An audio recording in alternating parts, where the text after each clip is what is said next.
Continuano le iniziative di abbellimento da parte dell'Accademia verso la città, iniziative fatte sempre in maniera gratuita affinché la gente ne possa trarre un vantaggio, un beneficio anche d'immagine.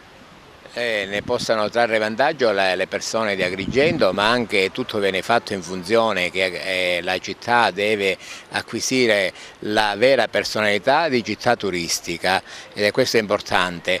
E per fare turismo significa che bisogna anche spazzare davanti alla propria porta e non rimanere chiusi dentro casa a pulire quello che c'è. Non bisogna creare allarmismo, una buca per strada, un po' di immondizia che c'è in tutto il mondo, diventa da noi motivo di pubblicità negativa verso la città.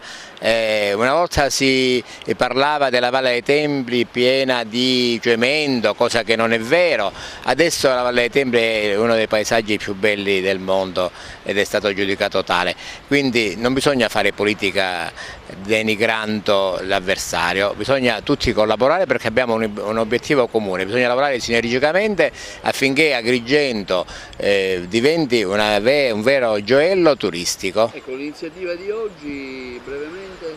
L'iniziativa di oggi è stata voluta dai dirigenti dell'ex provincia regionale e praticamente ci sono questi plinti che dividono il posteggio, sono dei pezzi di tubo sono stati messi impropriamente in questa piazza, ora noi cerchiamo uno alla volta di ricoprirli di ceramica, e questo con l'apporto non solo dei ragazzi dell'Accademia ma anche con il coordinamento del professore Domenico Boscia, che è uno specialista del settore. Ricordiamo che segue dopo quella fatta davanti alla casa natale di Pirandello la settimana scorsa. Sì, ma anche a Villa Bonviglio sono stati fatti 2 grandi pannelli, a Porta di Ponte, dove c'è il centro di polizia municipale, sono stati fatti altri 2 pannelli. Insomma, ognuno dovrebbe fare quello che può nel proprio piccolo e quello che può fare. Tutti dobbiamo partecipare affinché Agrigento diventa una città bella e che tutto venga fatto nel rispetto delle leggi. Allora, l'iniziativa innanzitutto è una fusione tra l'idea dell'Accademia delle Belle Arti Michelangelo di Agrigento e la provincia, in particolar modo i due dirigenti, il professor Alfredo Prado dell'Accademia e il dottore Gennaro della provincia, ecco, si sono seduti a tavola e hanno un po' pensato e realizzato un po' come rivestire diciamo, questi cilindri che troviamo in questa piazza, cilindri diciamo, neutri, e li stiamo praticamente arricchendo di colori che si rifanno soprattutto a quella che è la tradizione siciliana riportata sul supporto ceramico.